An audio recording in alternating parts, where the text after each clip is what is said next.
doing that, I will go ahead and introduce our guest speaker for today. In October 2020, Ann De La Cruz became the director of UCLA's Consolidated Human Resources and Payroll Operations Center, overseeing HR and payroll services for 100 departments across 3 different locations. Before that, she served as Director of Strategic Planning and Operations, Interim Director of the HR and Payroll Center South, and has held numerous leadership roles in her 16 plus years at UCLA, including departments like Student Affairs, the Division of Graduate Education, and the UCLA Anderson School of Management. Anne also served as the inaugural Director of Equity, Inclusion, and Diversity at the Kaiser Permanente School of Medicine during the startup period and has 10 years of industry experience in marketing and communications, IT, strategy, and product management. She is a sought-after speaker on networking and project management for institutions such as the UCLA David Geffen School of Medicine and Charles R. Drew University of Medicine and Science. She holds a dual BA degrees in economics and English from UCLA, 2 MA degrees from Cal State LA, and a doctorate in educational leadership from UCLA. Anne also holds multiple professional certificates in HR, quality process analysis, and project management. Please join me in welcoming today's keynote speaker, Dr. Ann De La Cruz. Thank you so much, Peyton. Good afternoon, everyone, and it is a pleasure being with you here today on this amazing, momentous occasion.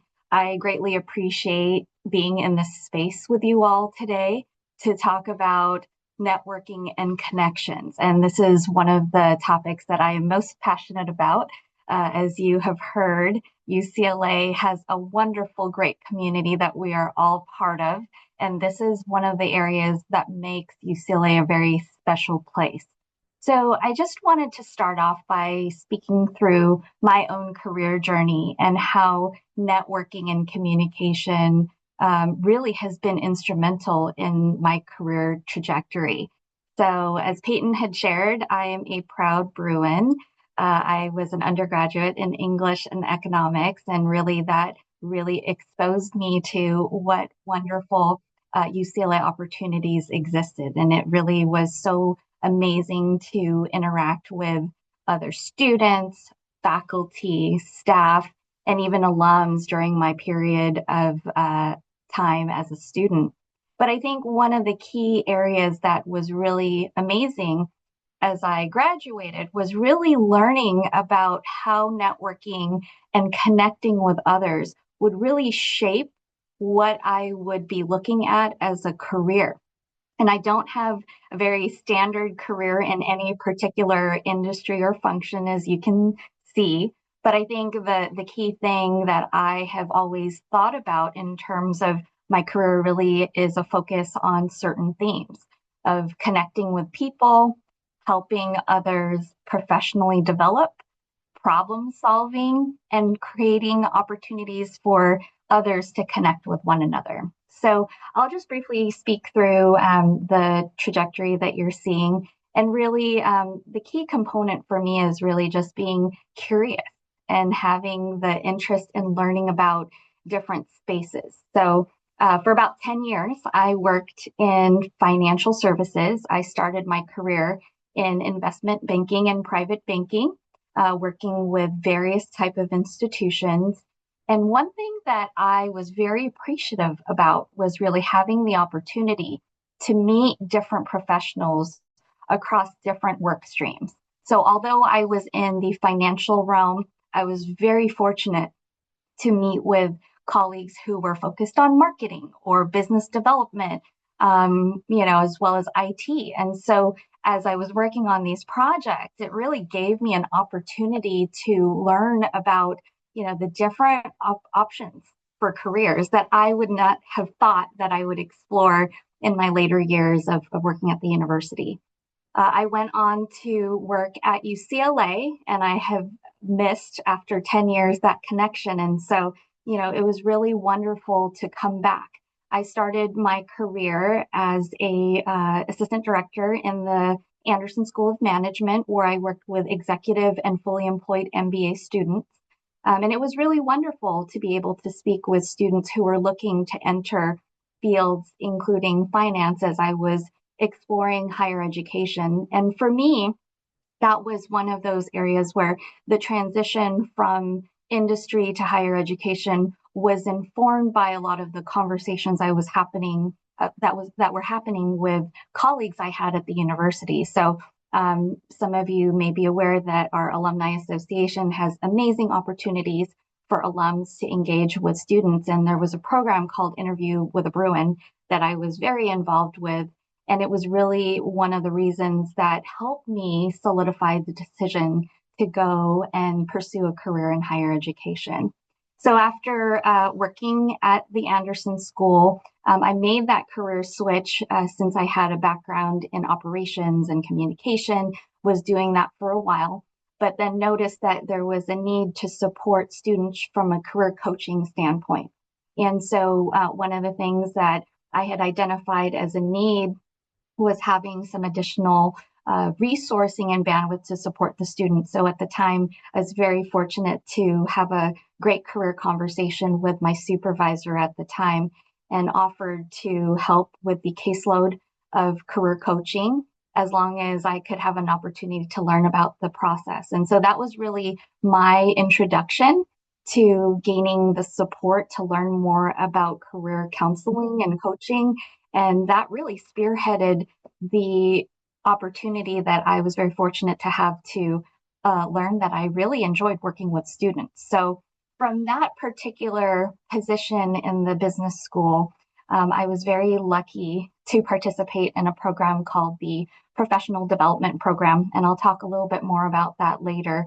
But that was a program that was administered by Campus Human Resources at the time. And it was really helpful for me to connect with other colleagues across campus. And quite frankly, that was a very pivotal point in my career at UCLA, where I had an opportunity through various events and gatherings to meet with one of the associate deans that was hiring at the time. And with new leadership coming online, they were looking for a new director of outreach and diversity. I happened to be sitting next to this dean at one of the events and was really just sharing my passion for student pipelines and the research that I was doing in graduate school.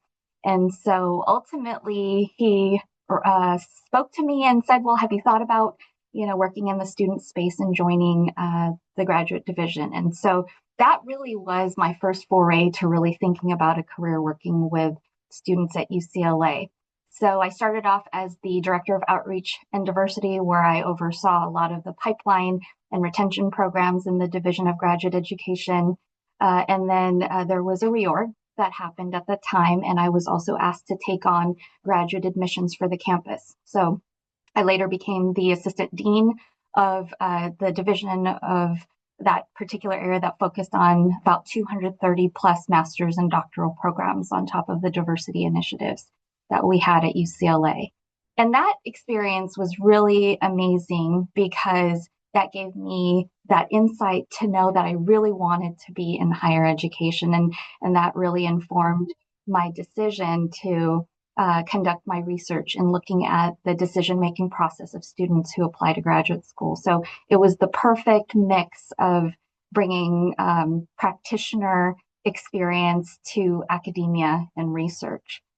Following that role, I was very lucky to also continue to meet other colleagues across campus. And so there was a position that emerged, which was a deputy to the Vice Chancellor of Student Affairs. And so after going through the interview process, I was very lucky to work with Vice Chancellor Monroe Gordon as his deputy chief of staff for about a year and a half. And then unexpectedly, I received an outreach from the Kaiser Permanente School of Medicine as they were starting up a new medical school in Pasadena. And so they were looking for someone who could be their inaugural director of equity, diversity, inclusion, and also to help establish admission standards as well as hiring practices for a broad pool of candidates. So in that role, really, that was one of those opportunities where, my name was shared by some of the various institutions to the recruiters. And that's how I was able to have that opportunity to explore that option. I worked at that position for about 6 months, and then the pandemic happened. And so literally everything changed. The way of working changed. I was living in Westwood and the school was in Pasadena. So that definitely was a pivotal moment for me to think about, what really was happening next. In my personal life, my mom was becoming very ill. And so I really wanted to make sure that I could maximize my time with her while she was here, and she was being cared for at Reagan. So I made the decision to leave my role at Kaiser Permanente and to spend more time with her. And luckily, during one day, and this is again the power of connections, I was taking a walk on campus from the hospital, and I ran into some of our campus leadership here, and they asked how things were going at Kaiser, and I had shared my personal experience and my desire to spend the last few months with my mom. And so it was very fortuitous that I had some really great conversations with them. And that was really what facilitated my foray to come back to UCLA. A few of the campus leadership had mentioned that there were some needs with some retirements that were occurring, and they were looking for somebody to fill some gaps until they could fill the roles. And so that's really how I made my way back to UCLA and served in some interim roles in campus human resources. Following my interim role for a year, I was doing both strategic planning efforts to support Associate Vice Chancellor Louis Levin, as well as serving as interim director at one of the shared service centers. There was a decision to post a position that would oversee all of the campus HR and payroll shared services centers. And so that is essentially how I got to my current position today. So all that to be said, I think, regardless of whether it was work experience, educational opportunities, or even professional development opportunities, those particular experiences were critical. But what was so key was the networking and the connections that were made through each and every one of those experiences. So whether it was classes or having engaged in professional organizations or programs, really I made it a key point to think about how I would learn about other, colleagues, learn more about their stories, learn about their career trajectories, and really creating these connections so that we could work together on initiatives that really benefited the university. So that's just a brief overview of my career. And so thank you for sharing that slide. I think we can close that slide and we can have a group conversation from here. So during the next few minutes, I just wanted to share just some nuggets about connections and networking, and really how we can leverage that to not only build relationships, but really to be stewards of change and support the university's mission as a whole for really being a wonderful community of research, teaching, and service. So the first nugget that I wanted to share is really, as we think about connections, one thing that is so critical is thinking about what is the intention, strategy, and motivation for networking. And I truly believe that every experience or every exchange that we have with someone really has some meaning, and it's helpful at the beginning to define what that looks like. So if I was going to have a meeting with a colleague, either professionally or personally, I would try to come into that conversation thinking about what is the intention of that connection. Do I want to listen and learn about the other person? Am I looking for an opportunity to gather information that will inform a decision? Am I also looking for information about potentially, something that I don't know about that I might want to learn more about. So I think it's really important to think about the intentionality of that. And in so many cases, it's helpful to have that particular purpose and reason. And then coming out of those connections, really talking about and finding out what potential collaborations may happen. So I'll give a brief example about that. Essentially, I mentioned my experience in the professional development program. I was able to work in a work group with other amazing colleagues on the health and the campus side, including Shola Richards, who some of you may have heard speak or have read his book, along with some of our other colleagues. And so we were tasked to work on a project for Campus Human Resources, ironically, to look at how do we better engage employees across campus.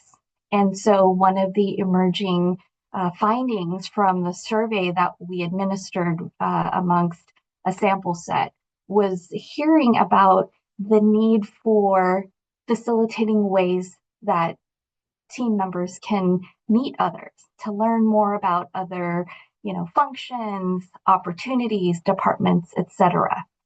And so I say that to share that, there is that amazing opportunity that was presented to us to do this study together, to inform the desire for this intent to connect. But what was so helpful is that it gave an opportunity for me to really get to know my colleagues, on a personal level, but also on a professional level. And since that program, we've continued to stay in touch. We, speak at each other's different programs. We're able to work together on collaborative projects. And so it's really important to, go into these exchanges knowing that there could be some additional mutual opportunities for further collaboration that can happen. I would say the second piece that's really important is really cultivating an openness to enter spaces that we may not always feel comfortable in. So, as part of professional development, we're always looking for opportunities to stretch ourselves, to learn more about other people, functions, jobs. And so this is a really great opportunity, at least for me, where I was able to think about, options in terms of careers or even ways that I could work with others on campus to really move forward some initiatives that were critical.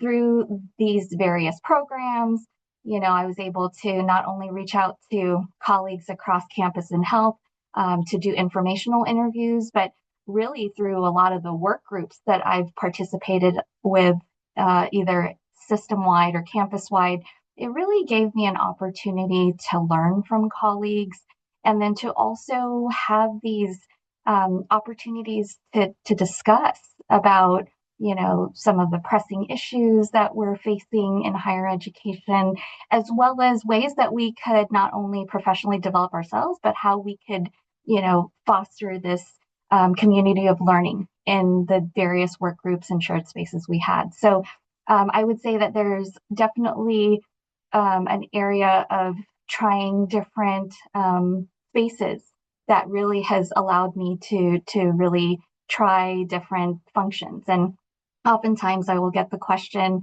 about, wow, you've worked on the student side and now you work in HR, it's so different.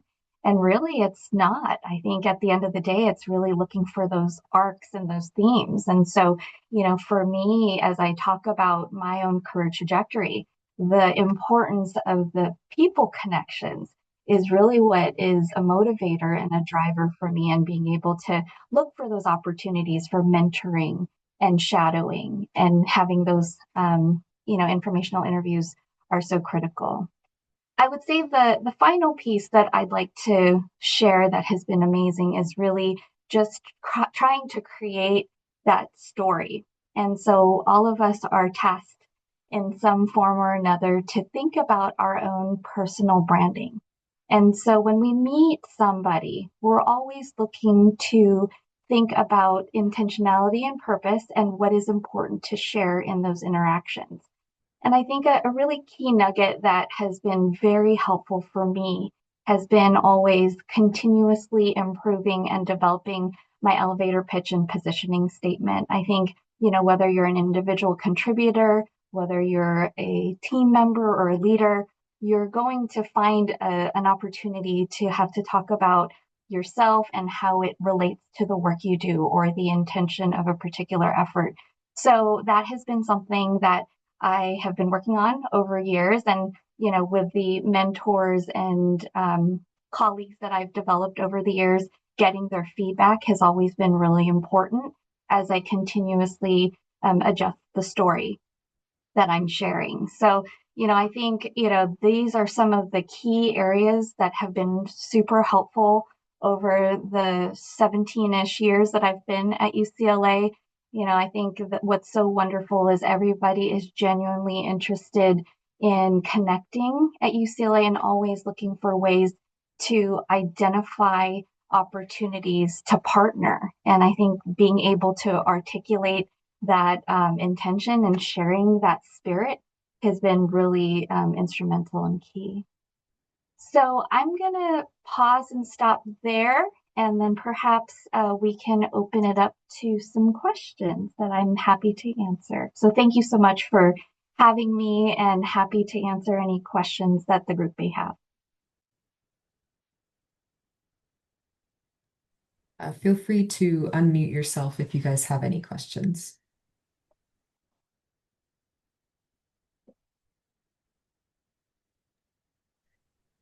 Hello, Dr. De La Cruz. I was curious to know if there were any times in which you were a little bit apprehensive, since in your role you've kind of had various scopes and different areas of focus that you worked in. Was there anything that you had to do internally, or even I would say more so that, like, to the internal side, like the mental capacity, just being willing to step out of the boat for those different areas? Yeah, Do they thank you. have anything? Mm. Thank you so much for that question, Quenisha. And I would say absolutely. Actually, several times I've felt that, concern and challenge. And so, one of the seminal books that I keep going back to, if you're interested, is a book called Working Identity by Herminia Ibarra. And so, Herminia Ibarra is a professor. She's taught at several business schools. And really, she talks about how do you create this career trajectory where you might have to do transition. And so it's like that even in terms of meeting new people that may have, some expertise in a field that is not, something that is familiar. And I think we face that all the time. And so her recommendation, which has helped me, really strategize how to approach those situations, are three steps. The first step is really to think about, experimenting, putting yourself out there, and not having to overthink whether things will go right or wrong, but just doing it. The second component that she talks about is really starting to think about entering a new community of knowledge. And so by being in that space, you're learning and you're absorbing, and then you can then contribute to that space. And then the third component is really creating your story. So this is your opportunity to say, okay, I have met various, subject matter experts in this field. I'm starting to really get a comfort level engaging. And now I can start talking about how I fit into that space. And so I oftentimes have that, like I'll go to a conference and I'll be very excited to meet with somebody who is, a real subject matter expert in a particular field. And it takes some courage because, it's scary to meet somebody who, has that great knowledge. But really, I think part of it is going back to that intentionality and the reason for that exchange. And so I go through that same process of what would I like to share with this person? What information would I like to learn from this person? And then trying to create the connection so the continued engagement happens. And not every engagement will continue because sometimes not everybody clicks with one another. And so part of it is that experimentation and being able to take that risk to attempt that initial discussion. So hopefully, Quenisha, that helps, but it happens all the time. There's also, you may have also heard that when you have certain situations where you're a little nervous, I do the Superman pose or the Superwoman pose. And so, I totally have that as a strategy in my back pocket. So, I think the combination of some of that strategic planning and consideration, plus the poses, are always very helpful. Thank you for that question. Hi, Dr. Dela Cruz. I have a question. As far as mentorship, were your mentors part of like a formal program at UCLA or wherever you've been at? And did the relationships develop more like organically, or how did you set up to find them and sort of keep them?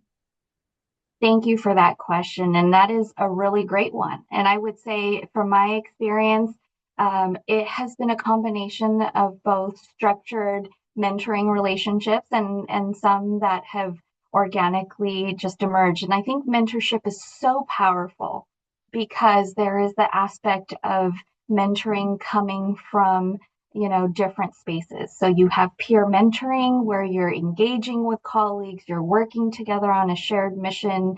So there's that type of mentoring that I have always appreciated. There's also the mentoring from those that may have more insight, experience, expertise in a space. And so that has always been something that has been helpful. And I think over the years, for me, working with amazing team members, really looking and learning from my direct reports. A lot of my direct reports really, teach me a lot. And for me to learn from them is such a really wonderful, opportunity and a privilege, quite frankly. So I think, there have been some programs where they will set me up with a mentor. During the professional development program, I was lucky enough to be mentored by Julie Sina, and I learned a lot from her, and she was really great. She allowed me to have an opportunity to connect with different leaders and colleagues on campus to learn more about what they do. She provided those really amazing introductions. But I think the other mentors that I met are mentors that emerged throughout my career. I've been very lucky to have amazing supervisors who have really given me feedback and helped me grow in my different roles. But I think also just meeting other colleagues across the campus and the health system, their mentoring, really was more of an organic one where sometimes we would talk about a topic or we would try to problem solve things together. And they would really provide those really important insights that have really shaped and helped me in my own career. So I would say that it's important to have mentors at all levels. I think, there's always this meme of, an individual running after somebody to say, will you be my mentor? But I think, mentorship is something that, happens at different levels, at different times. And I think really seizing that opportunity is going to be really important. So I think that's pretty much, my thoughts on mentoring. There's a great Harvard Business Review article on it, and I will share it with Peyton and Quenisha and Brandy to share with the group on that topic. So thank you for that question. Okie dokie. Thank you so much, Anne, for coming and presenting and sharing your journey with us and, sharing your words of wisdom. We truly, truly appreciate it. Yeah, thank you so much. So we will go ahead and move on to our next segment.